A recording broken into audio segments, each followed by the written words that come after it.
Ahmedabad municipal કોર્પોરેશનના રામોલ હાથીજણ વોર્ડમાં તંત્રની ભારે બેદરકારીને કારણે એક મોટી ઘટના બની હોવાનું સામે આવ્યું છે, જેમાં કરોડો રૂપિયાની ખર્ચે 6 માસ પહેલા જ બનેલા આરસીસી રોડ પર પીવાના પાણીની મુખ્ય પાઇપલાઇનમાં ભંગાણ પડતા પાણીનો ફુવારો આશરે 5 માળ જેટલો ઊંચો ઉડ્યો હતો। આ ઘટનાને કારણે સ્થાનિકોને ભારે હાલાકીનો સામનો કરવો પડ્યો। આ ઘટના ન્યૂ મણિનગર વિસ્તારમાં આવેલા શ્રી મણિકર્ણિકેશ્વર મહાદેવથી સદગુરુ બંગલોસ જતા માર્ગ પર ખાસ કરીને રાજ રેસિડેન્સીના ગેટ સામે બનવા પામી હતી। થોડા સમય પહેલા ગટર લાઇનનું લીકેજ શોધવા માટે એમસી દ્વારા આ રોડ ખોદકામ કરવામાં આવ્યું હતું। ગટરનું કામ પૂર્ણ થયા બાદ પાણીની લાઇન પાસે ખોદકામમાં આવેલો ખાડો બેદરકારીપૂર્વક એમ જ છોડી દેવાયો હતો।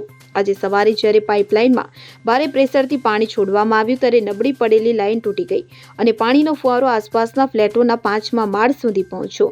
ત્યારે આ ઘટનામાં સૌથી મોટો પ્રશ્ન એએમસીની કાર્યપ્રણાલી પર ઊભો થયો છે, કારણ કે 6 મહિના પહેલા કરોડો રૂપિયાના ખર્ચે અહીં આરસીસી રોડ બનાવીને તૈયાર કરવામાં આવ્યો હતો।